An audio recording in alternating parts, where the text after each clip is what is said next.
Hello అండి, అందరికీ నమస్తే. Good morning. నేను మీ శ్రీనివాస్ని. ఈనాడు, ఆంధ్రజ్యోతి, సాక్షి, ఆంధ్రప్రభ తెలుగులో ఈ 4 ప్రధానమైన వార్తాపత్రికల్లో వచ్చిన ముఖ్యమైన వార్తాంశాలన్నీ కూడా ఈ వీడియోలో నేను అనలైజ్ చేస్తాను. ప్రతి ఒక్కరు చివరి వరకు చూడండి. అండ్ కొత్త వాళ్ళకి మ్యాక్సిమం వీడియో లింక్ షేర్ చేయండి అండ్ సబ్స్క్రైబ్ చేసుకోండి, లైక్ చేయండి. మీ ప్రతి లైక్ ఇంపార్టెంటే. ప్రతిరోజు నేను చెప్తూనే ఉన్నాను, కానీ ఆ 7,000 మంది 8,000 మంది మాత్రమే లైక్ చేస్తున్నారు. అంతకుమించి లైక్ చేయట్లేదు. మరి అంటే లైక్ చేయడానికి ఏదో ఒకటి ఆశిస్తున్నారేమో నా నుంచి. సరే, లైక్ చేయమని నేను రోజు రిక్వెస్ట్ చేయడానికి రీజన్ ఏంటంటే, యూట్యూబ్ ఆల్గారిథం ఎలా పనిచేస్తుందంటే, కింద వచ్చే కామెంట్లు అండ్ లైక్స్ ఆధారంగా కొత్త వాళ్ళకు వీడియోని చూపిస్తుంది అనమాట. సో ఆల్గారిథం అలా పనిచేస్తుంది కాబట్టి నేను ఈ ఒక్క వీడియోలోనే అడుగుతాను, రోజు కూడా వేరే వీడియోలో అడగను. ఇక తమిళనాడులో ఒక ఘోరం జరిగిందండి. తమిళ అగ్రహీరో విజయ్ ఈ నెల 13వ తేదీ నుంచి కూడా ఎన్నికల ప్రచార సభలు నిర్వహిస్తూ ఉన్నాడు. ఆయన మొన్న ఫస్ట్ వీక్లో మదురైలో మీటింగ్ జరిగింది, గ్రాండ్ సక్సెస్ అయింది. ఆ తర్వాత 13వ తేదీ నుంచి తమిళనాడులో జిల్లాకు ఒక మీటింగ్ చొప్పున ఆయన మీటింగ్ పెట్టే క్రమంలో ఆయన మీటింగ్కి భారీగా జనాలు వస్తున్నారు. అక్కడ విజయ్కి ఏంటంటే ఉన్న ఫాలోయింగ్ తెలుసు కదా, మనకంటే తమిళనాడులో సినిమా పిచ్చోళ్ళు ఎక్కువ, మనకంటే అక్కడ వ్యక్తి పూజ ఎక్కువ. మొత్తం మన భారతదేశానికి పట్టిన దరిద్రమే వ్యక్తి పూజ. అందులో తమిళనాడులో పీక్స్ అనమాట, ఇంకా ఎక్కువ.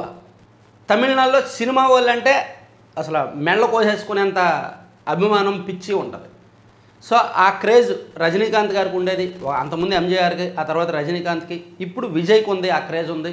సో విజయ్ సభలకు భారీగా జనం వస్తున్నారు. ఆ జనం వచ్చిన క్రమంలో విజయ్ను చూడాలి అనే ఆతురతలో నిన్న కరూరులో తొక్కిసలాట జరిగింది. టీవీకే మీటింగ్లో తొక్కిసలాట జరగగా 38 మంది చనిపోయారంటండి. 8 మంది చిన్నారులు, 16 మంది మహిళలు, ఆసుపత్రుల్లో మిన్నంటిన కుటుంబ సభ్యుల రోదనలు, తమిళనాట ఘోర విషాదం. విజయ్ను చూడాలన్న ఆతురతే కారణమా? సినీ నటుడు టీవీకే అధ్యక్షుడు విజయ్ ప్రచార సభ సందర్భంగా తమిళనాడులోని కరూరులో ఘోర విషాద ఘటన సంభవించింది. తొక్కిసలాట చోటు చేసుకొని 8 మంది చిన్నారులు సహా 38 మంది మరణించారు. వచ్చే ఏడాది తమిళనాడులో జరగనున్న శాసనసభ ఎన్నికలకు సిద్ధమవుతున్న విజయ్ ఈ నెల 13న రాష్ట్ర వ్యాప్తంగా ప్రచార యాత్రను ప్రారంభించారు. ఈ క్రమంలోనే నిన్న కరూరులో మీటింగ్ పెట్టే సందర్భంలో ఆ తొక్కిసలాట జరిగింది. సో ఇప్పుడు ఈ 38 మందికి నాకు తెలిసి ఇది రాజకీయంగా వాళ్ళు బాగా వాడుకుంటారు.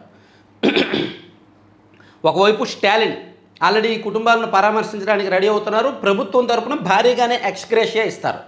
మరోవైపు విజయ్ దగ్గర కూడా డబ్బులు భారీగానే ఉన్నాయి కాబట్టి తను కూడా వీళ్ళకి భారీగానే ఎక్స్గ్రేషియా ఇవ్వడానికి రెడీ అవుతున్నాడు పార్టీ తరపున.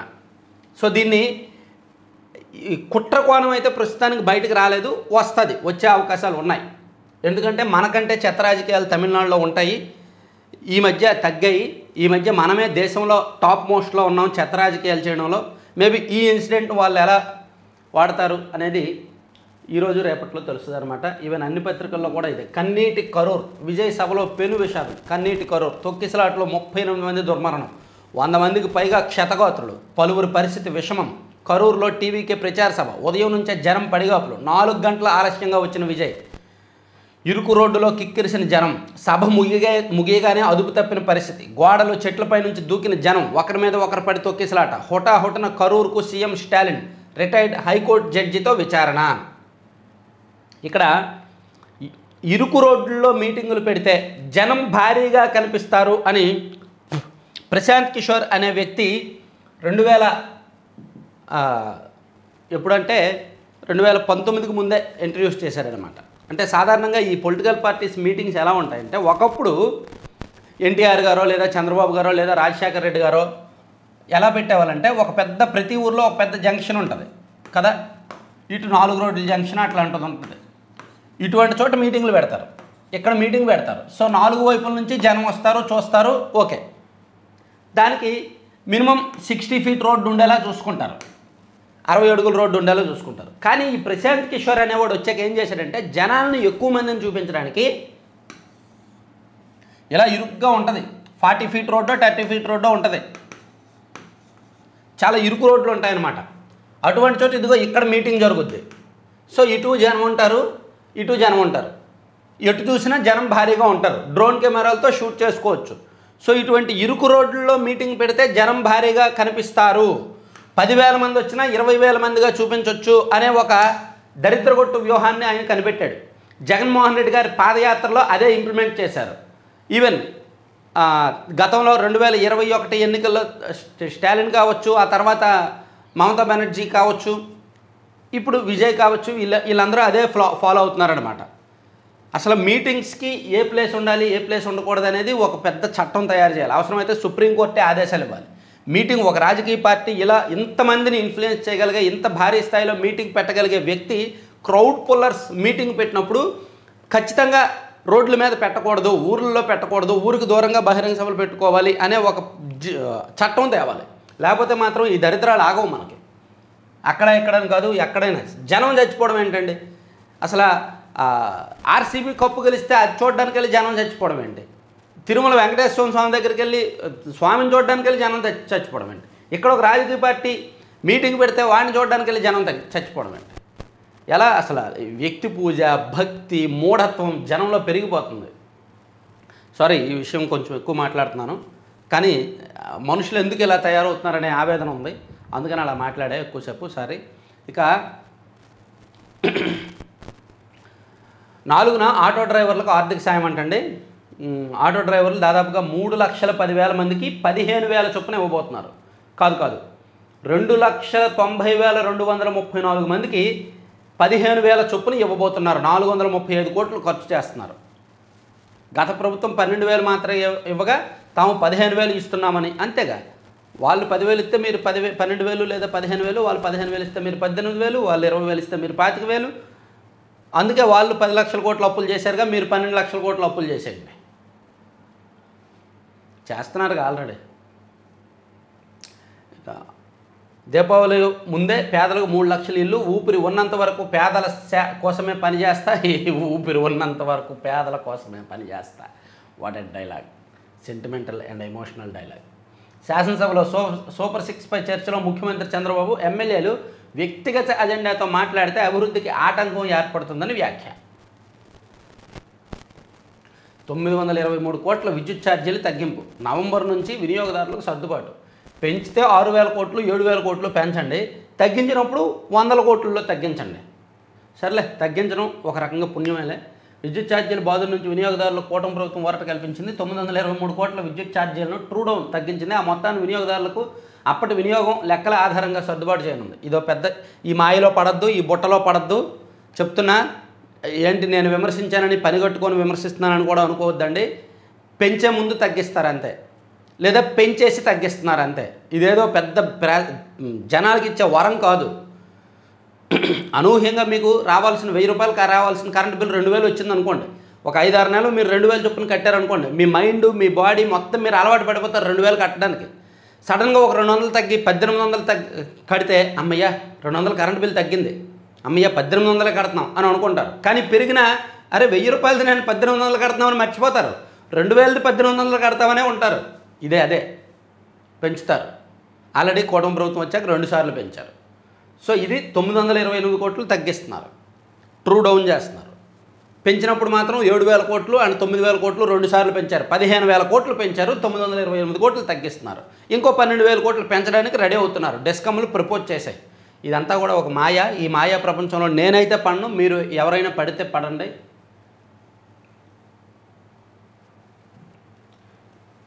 ఎవరిని నమ్మకూడదు.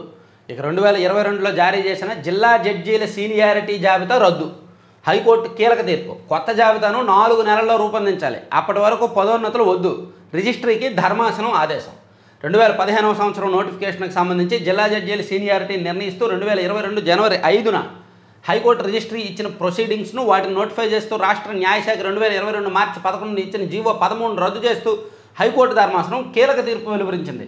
10% బదిలీలను కింద యాక్సిలరేటెడ్ కోటా కింద నియమితులైన పిటిషనర్లు 65% కింద పదోన్నతి ద్వారా నియమితులైన ఇతర న్యాయాధికారుల విషయంలో తాజాగా సీనియారిటీ జాబితాను రూపొందించాలని రిజిస్ట్రీకి స్పష్టం చేసిందంట. ఇక పర్యాటకానికి గమ్యస్థానంగా ఏపీని మారుస్తాం. 4 ఏళ్లలో ఎకోసిస్టమ్ తీసుకొస్తాం. 15 నెలల్లో 10,600 కోట్ల పెట్టుబడులు ఆకర్షించాం. పర్యాటక రంగంలో పెట్టుబడిదారులను అన్ని రకాలుగా సహకారం అందిస్తాం. పర్యాటక దినోత్సవ కార్యక్రమంలో సీఎం చంద్రబాబు.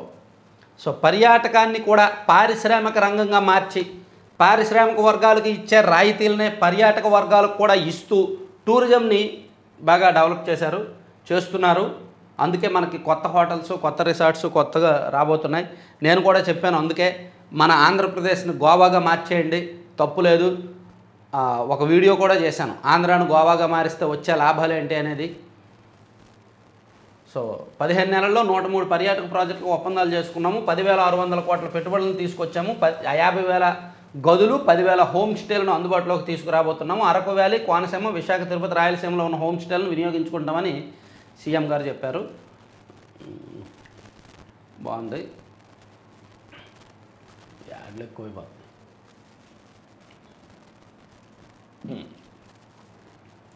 అమ్మో ఆఫ్రికా నత్తలు నిన్నగాక మొన్న ఆంధ్రజ్యోతిలో వేశారు కదా, ఆఫ్రికా నత్తలు వచ్చాయి, అవి మొత్తం పిచ్చేస్తున్నాయి మొక్కలని.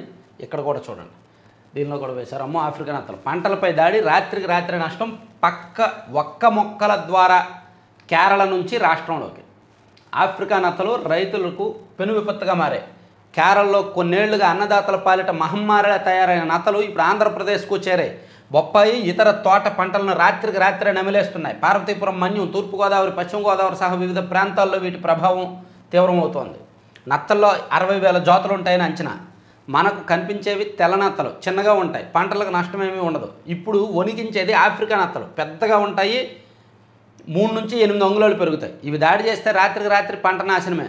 100 ఏళ్ల కిందట మన దేశంలోకి ప్రవేశించాయి. కోకో, ఆయిల్ పామ్లో అంతర పంటగా ఒక్క సాగు చేసేందుకు రైతులు ఆసక్తి చూపిస్తున్నారు.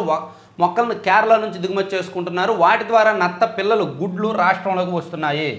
వామ్మో.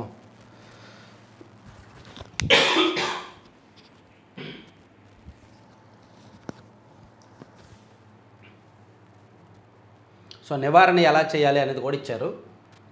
ఇక పరిశోధనలు వదిలేసి కుమ్ములాట, బోధనను పట్టించుకోకుండా వర్గపోరు, మసకబారుతున్న వ్యవసాయ అనుబంధ వర్సిటీలు ప్రతిష్ట.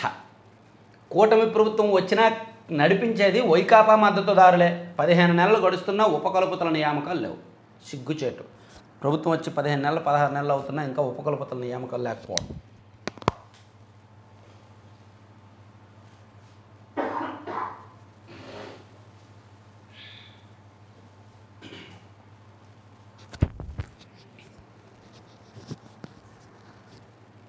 వ్యవసాయ అనుబంధ విశ్వవిద్యాలయాల్లో కొందరు ఆచార్యులు పరిశోధనలను పక్కన పెట్టేసి బోధనను పట్టించుకోకుండా వర్గాలుగా విడిపోయి కుమ్ములాటల్లో తరిస్తున్నారు. వారి తీరు అక్కడ అధికారులు, సిబ్బంది నలిగిపోతున్నారు. ఈ పరిస్థితిపై ఫిర్యాదులు వెల్లువెత్తున్నా పట్టించుకునేవారు లేరు. పాపం లోకేష్ గారికి ఆ విద్యాశాఖలో సంస్కరణలు చేసి అవన్నీ ఉద్ధరించినప్పటికీ ఇంత టైం అయింది, 15 నెలలు అయింది. ఇప్పుడు ఆయన యూనివర్సిటీలు ఎప్పుడు పట్టించుకోవాలి, వీసీలను ఎప్పుడు వేయాలి, కొరవడిన శ్రద్ధని ఈనాడులో గట్టిగా రాశారుగా. ఈరోజు రేపో దీని మీద రివ్యూ చేస్తారు సీఎం గారు. అప్పుడు ఏవో డెసిషన్స్ ఉంటాయి, కొన్ని చూడాలి.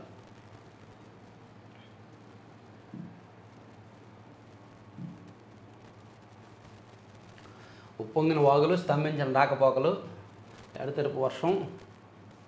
భాజపాకు అనుకూలంగా సిబిఐ, ఈడీ, ఈసీ, ఏపీసీసీ అధ్యక్షురాలు షర్మిల విమర్శ. జంట హత్యల కేసులో మీ పాత్ర ఏమిటి? పిన్నెల్లి సోదరులను ప్రశ్నించిన పోలీసులు. ఎట్టకేలకు పిన్నెల్లి సోదరులు పోలీసు విచారణకు హాజరయ్యారు. మత్స్యకారులకు ప్రయోజనం లేని ఫిష్ ఆంధ్ర. వ్యవసాయ శాఖ మంత్రి అచ్చెన్నాయుడు. 16 నెలలు అయింది వైసీపీ ప్రభుత్వం పోయి, ఇంకా వాళ్ళ గురించే మాట్లాడుతున్నాం మనం. శాసనసభ సమావేశాలంటే ఆత్మస్తుతి, పరనింద అయిపోయింది. రికార్డుల నుంచి కామినేని బాలకృష్ణుల వ్యాఖ్యలు తొలగింపు. గుడ్, మంచిది. శాసనసభలో ఈ నెల 25న శాంతి భద్రతల అంశంపై చర్చ సందర్భంగా కైలూరు ఎమ్మెల్యే కామినేని శ్రీనివాస్, దానికి ప్రతిస్పందనగా హిందూపురం ఎమ్మెల్యే నందమూరి బాలకృష్ణ చేసిన వ్యాఖ్యలు రికార్డులను తొలగించాలని శాసనసభాపతి సిహెచ్ అయ్యన్నపోతులు నిర్ణయించారు. రైట్. ఇళ్ల స్థలాల లబ్ధిదారులతో చర్చించి 2-3 సెంట్ల చొప్పున ఇస్తాం. గృహ నిర్మాణ శాఖ మంత్రి కొల్లు పార్థసారథి. మాజీ ఎమ్మెల్యేల పింఛను 50,000కు పెంచాలా ప్రతిపాదన. సదుపాయాల కమిటీ సిఫార్సుకు శాసనసభ ఆమోదం. పాపం మాజీ శాసనసభ్యులు నెలవారీ కనీస పింఛను 30,000 నుంచి 50,000కు పెంచుతారంటండి. పాపం పేదవాళ్ళు కదా పెంచాలి. ఇప్పుడు మాజీ ఎమ్మెల్యేలు అనేసరికి 100 కోట్ల ఆస్తులు ఉన్న వాళ్ళు ఉన్నారు, వాళ్ళకు కూడా పింఛను ఇస్తారు. అంటే జీవితంలో ఒకసారి ఎమ్మెల్యే అయితే చాలు, జీవితాంతం పెన్షన్ వస్తూనే ఉంటుంది. పాపం పేదవాళ్ళు కదా, పెంచుకోండి.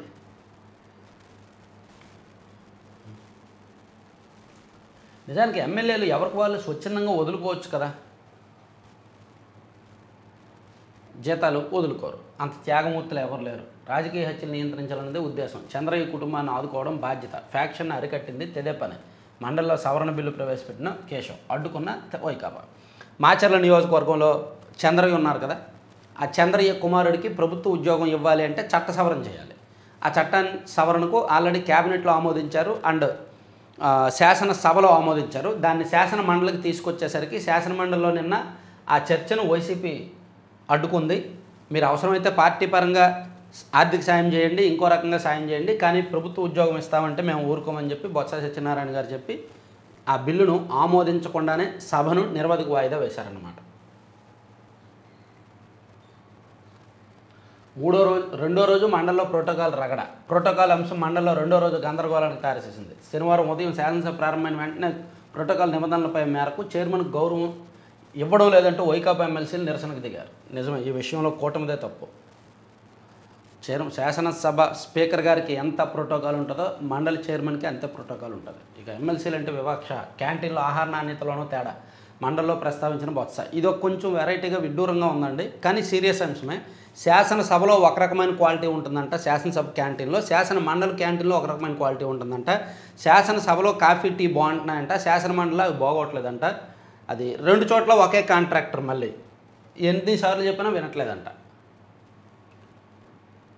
తెలుగు కనుమరుగయ్యే దుస్థితి. మాజీ ఎమ్మెల్సీ ఎంవీఎస్ శర్మ ఆవేదన. తెలకపల్లి రవికి జాషువా పురస్కారం.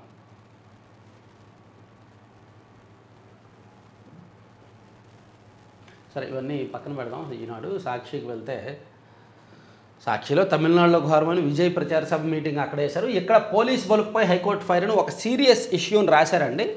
ఇక్కడ నిజంగా రాష్ట్రంలో ఉన్న పోలీసులు తలదించుకోవాల్సిన ఘటనలేనండి, ఒప్పుకోవాలి. ఒక సోషల్ మీడియా యాక్టివిస్ట్ కేసు సిబిఐకి ఇచ్చింది హైకోర్టు అంటే అంత సీరియస్ డెసిషన్ తీసుకుంది అంటే ఖచ్చితంగా అందులో పోలీసుల వైఫల్యం, పోలీసుల తప్పులే. ఇక్కడ మరో ఘటన కూడా చూడొచ్చు. గుంటూరు ఎస్పీని పిలిపించి మంగళగిరి సిఐపై కేసుకు ఆదేశం. విధుల్లో ఉన్న హైకోర్టు డ్రైవర్ లక్ష్మీనారాయణపై సిఐ తీవ్రంగా దాడి. జడ్జీలకు ఫైళ్లు ఇచ్చేందుకు వెళ్తుండగా వాహనం ఆపి కొట్టిన వైనం. చెంప కందిపోయేలా పదే పదే దాడి తీవ్రంగా పరిగణించిన హైకోర్టు వర్గాలు.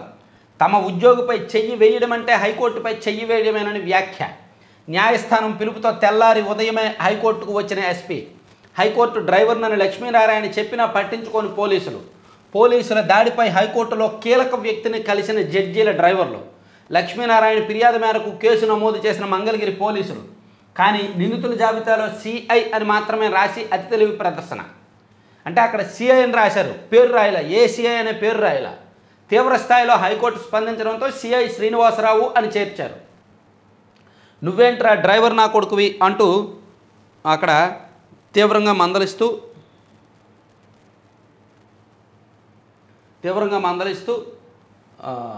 నువ్వా నాకు చెప్పేది, నేను సిఐను అంటూ పొట్టలో గట్టిగా గుద్దిన సిఐ అంట. కొంచెం పోలీసులు తగ్గించుకోవాలండి. పోలీసులు మరీ విపరీతంగా రెచ్చిపోతున్నారు. సవీంద్ర కేసును సిబిఐకి అప్పగించడం హర్షణీయం. ఇది రాష్ట్రంలో నెలకొన్న పరిస్థితుల్లో అర్థం పడుతోంది. వైఎస్ఆర్సీపీ అధ్యక్షుడు మాజీ సీఎం వైఎస్ జగన్ సత్యమేవ జయతే #తో ఎక్స్లో పోస్ట్. వచ్చిందిగా అవకాశం, ఇంకా చెలరేయబోతారు. సత్యమేవ జయతే అంట, సత్యమేవ జయతే. సర్వభూపాల వాహనంపై మలయప్ప స్వామి. 1243 కోట్లతో తిరుపతి ఐఐటి అభివృద్ధి. ఆధార్ సర్వీస్ ఛార్జీల పెంపు. అడ్డగోలు అబద్ధాలు, డైవర్షన్ రాజకీయాలు. సూపర్ 6 అమలు చేయకుండానే చేసేసామంటూ అబద్ధాలు. మెడికల్ కాలేజీల ప్రైవేటీకరణపై అడ్డగోలు సమర్థన. రైతులకు యూరియా లేదు, ఏ పంటకు మద్దతు ధర లేదు, ప్రశ్నిస్తే చాలు డైవర్షన్ పాలిటిక్స్తో డ్రామాలు. ప్రజా సమస్యలను ఏమాత్రం పట్టించుకొని పోయిను. కౌన్సిల్లోనూ వాస్తవాలు చెప్పకుండా తప్పించుకునే ఎత్తులు. దళిత వర్గానికి చెందిన కౌన్సిల్ చైర్మన్కి అవమానం. ఆత్మస్తుతి పరనిందల. అసెంబ్లీ వర్షాకాల సమావేశాలు. ఈ లాస్ట్ లైన్ నేను ఒప్పుకుంటా, ఆత్మస్తుతి పరనిందలాగానే ఉన్నాయి మీటింగ్. అలాగే దళిత వర్గానికి చెందిన కౌన్సిల్ చైర్మన్కు అవమానం. అక్కడ అంటే నేను మళ్ళీ చెప్తున్నా, ఆయన దళితుడు అవ్వచ్చు లేదా ఎవరైనా అవ్వచ్చు, కమ్యూనిటీతో సంబంధం లేదు, కానీ ఆ హోదాకు అవమానిస్తున్న మాట వాస్తవమే, ప్రోటోకాల్ ఉల్లంఘిస్తున్న మాట వాస్తవమే. కాబట్టి వాళ్ళు రాశారు గట్టిగానే. ఇక సైలెన్స్ గంభీర. మౌనం వీడలేదు, నోరు పెగల్లేదు. సైలెన్స్ గంభీర. చిరంజీవిని ఎవడు అంటూ పూచిక పుల్లలా తీసివేస్తూ బాలకృష్ణ తూలనాడిన స్పందించరా. మెగా కుటుంబంపై ఇష్టారీతిని నోరు పారేసుకుంటున్న పవన్ మౌనంపై చిరు అభిమానులు కాపు సామాజిక వర్గం మండిపాటు. తన తల్లిని విమర్శించారని నాడు లోకేష్ను విమర్శించి ఇప్పుడు రాజకీయాల కోసం అదే చంద్రబాబుకు జై కొడుతున్న వైనం. డిఎస్సిపై లోకేష్ను కీర్తిస్తూ ప్రకటన చేసిన పవన్కు బాలయ్య అనుచిత వ్యాఖ్యలపై స్పందించే తీరిక లేదా అంటూ ఆగ్రహం. పొత్తులో ఉన్నారు కాబట్టి, పొత్తు ధర్మం కాబట్టి, అందులోకి బాలకృష్ణ ఏ సందర్భంలో ఎలా మాట్లాడాడో ఆయనకు తెలుసు కాబట్టి అందుకే స్పందించడం లేదేమో. And at the same time Chiranjeevi గారు గతంలో మాట్లాడిన అంశాలను పవన్ కళ్యాణ్ గారు కూడా తప్పుపట్టారు. అంత ప్రాధేయపడాల్సిన అవసరం లేదని. వైఎస్ జగన్ అందరినీ గౌరవించారు. People star hero R Narayanamurthy స్పష్టీకరణ. చిరంజీవిని సినిమా పరిశ్రమ పెద్దలను సాదరంగా ఆహ్వానించారు. ప్యాకేజీ స్టార్ అన్నది నిజమేనేమో. పవన్ జనసేన ఇంతవరకు స్పందించకపోవడం ఏమిటి? మాజీ ఎమ్మెల్సీ రాజకీయ విశ్లేషకులు ప్రొఫెసర్ నాగేశ్వర్. వైసీపీకి అవసరమైనప్పుడు అవసరమైన కంటెంట్, అవసరమైన స్క్రిప్ట్తో ఈయన వచ్చేస్తారండి ముందుకి. దాన్ని సాక్షిలో ఫస్ట్ పేజీలో వేస్తారండి. అన్ని సందర్భాల్లో ఆయన్ని వాడుకోరు. అవసరమైన సందర్భాల్లో, అత్యవసర సందర్భాల్లో మాత్రం ఆయన్ని వాడుకుంటారు వైసీపీ వాళ్ళు. అది ఆ అవినాభావ రిలేషన్స్ వేరన్నమాట. అన్ని సందర్భాల్లో ఆయన వైసీపీకి ఫేవర్ చేయరు. అవసరమైనప్పుడు కీలకమైన విషయాల్లో కొంత ఉడతా భక్తిగా తన సాయం చేసి వెళ్ళిపోతారు. చూడండి, ప్యాకేజీ స్టార్ అనేది నిజమేనేమో అంట. ఎంత తప్పు అనే మాట. ఆయన పొత్తు ధర్మం మేరకు సైలెంట్గా ఉన్నాడు అనుకోవచ్చుగా. సూపర్ 6ను సూపర్గా అమలు చేసేసాం. సూపర్ 6 మేనిఫెస్టో అమలుపై ఓకే. పిహెచ్సి వైద్యుల సమ్మెబాట. సోమవారం నుంచి విధుల బహిష్కరణ. వచ్చే నెల 2 నుంచి విజయవాడ, 3 నుంచి ఆమరణ దీక్షలు.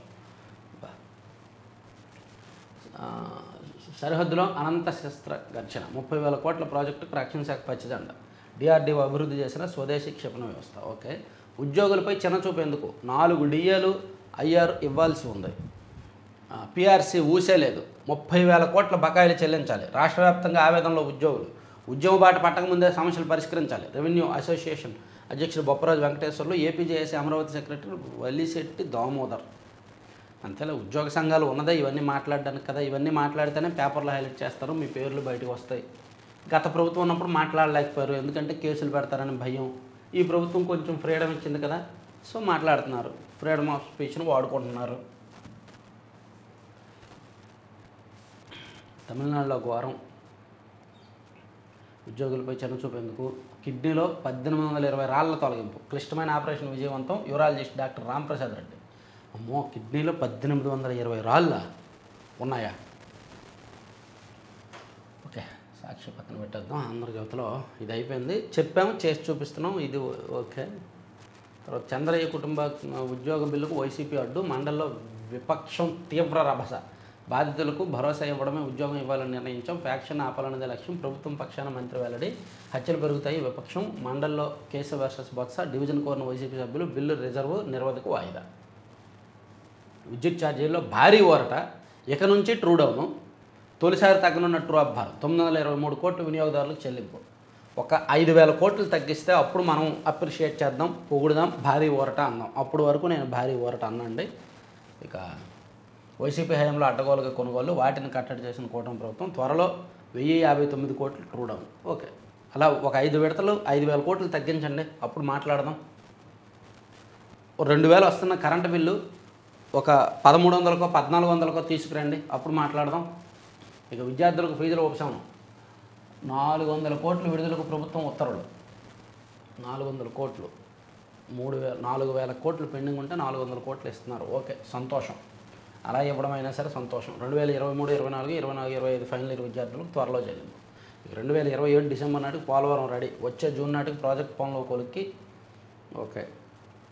కర్నూలుకు ప్రధానమంత్రి నరేంద్ర మోదీ వస్తున్నారంటండి. శ్రీశైలం మల్లన్న దర్శనానికి కూడా వెళ్తున్నారంట. అక్కడ పవన్ కళ్యాణ్ గారు చంద్రబాబు గారితో కలిసి భారీ ర్యాలీ చేస్తారంట. జీఎస్టీ సంస్కరణలతో రోడ్ షోకి వెళ్తున్నారంటండి. అది చూడవచ్చు, రాశారు అదొకటి. తర్వాత నెక్స్ట్ పేజీలో చూస్తే తీరం దాటిన వాయుగుండం. 1న మరో అల్పపీడనం. కృష్ణా గోదావరికి పెరిగిన వరద. మొదటి ప్రమాద హెచ్చరిక జారీ. ఏలూరు జిల్లాలో 23 జిల్లాల తర్వాత కన్ను మూసి తెరిచేలాగా. హైదరాబాద్లో భారీ వర్షానికి మూసీ నది విశ్వరూపం చూపించిందండి. ఎంజీబీఎస్ ఆ చుట్టుపక్కల ఉన్న చాదరగట్టు, ముషారంబాగ్ అవన్నీ కూడా నీట మునిగాయి. ఎంజీబీఎస్ నుంచి ప్రయాణికులను తరలిస్తూ నీట మునిగింది. అంబర్పేటలో బోట్లో తరలిస్తున్న సిబ్బంది. చాదరగట్ మూసానగర్లో నడుము లోతు నీళ్లలో ఇల్లు. ఆంధ్రజ్యోతుల అంశాలు అయిపోయినాయి. ఈనాడులో ఒకసారి నేషనల్ అంశాలు చూస్తే మొక్కలు కానుకగా ఇస్తున్న కూరగాయల వ్యాపారి. గుడ్. మధ్యప్రదేశ్లోని ఇండోర్కి చెందిన సురేష్ సంఖ్ల ఓ చిరు వ్యాపారి. నగరంలోని చాణక్యపుర కూడల్లో రోడ్డు పక్కన కూరగాయల దుకాణం అయింది. పచ్చదనాన్ని వ్యాప్తి చేయడమే జీవిత ధ్యేయంగా పెట్టుకున్న సురేష్ గత 40 ఏళ్ళుగా ఇందుకు తన వంతు కృషి చేస్తున్నారు. ఇక యూపీ అంబులెన్స్ మ్యాన్ 20 ఏళ్ళుగా ఉచిత సేవలు. రాముడు రావణుడు అన్ని పాత్రలు మహిళలే. ఢిల్లీ దసరా వేడుకల్లో ఏడాది పింక్ రామ్లీలా నగరం అంతా చర్చనీయాంశంగా మారింది. తూర్పు దిల్లీలో ఇంద్రప్రస్థ ఎక్స్టెన్షన్లో శ్రీజీ పింక్ రామ్లీలా మహోత్సవ్ ప్రదర్శిస్తున్న రామాయణ రూపకంలో శక్తివంతమైన దాదాపు 30 పాత్రలను మహిళలే పోషిస్తుండడం విశేషం. చూడాలి, అది యూట్యూబ్లో ఉంటుందేమో వాళ్ళది. చూద్దాం ఆ రామాయణ నాటకం. తర్వాత ప్రపంచ తీవ్రవాదానికి కేంద్ర బిందువు పాక్. ఐరాస వేదికగా భారత్ ధ్వజం. రాత్రిపూట నోటికి టేపు వేస్తున్నారా, జాగ్రత్త. మోదీ నేతృత్వంలో అభివృద్ధి బేష్. పుతిన్. వాంగ్ చుక్కు పాక్తో సంబంధం, ఆ కోణంలో విచారణ. డీజీపీ. అడ్వర్టైజ్లో యాడ్లు ఎక్కువైపోయినాయి. ఓకే, ఇవ్వండి 3 పత్రికల్లో వచ్చిన వార్తాంశాలు. చివరి వరకు చూసిన ప్రతి ఒక్కరికి ధన్యవాదాలు. Thank you very much. కొత్త వాళ్ళని మన ఛానల్కి తీసుకురండి, కొత్త వాళ్ళకి చెప్పండి, అండ్ వీడియో లింక్ షేర్ చేయండి. Thank you.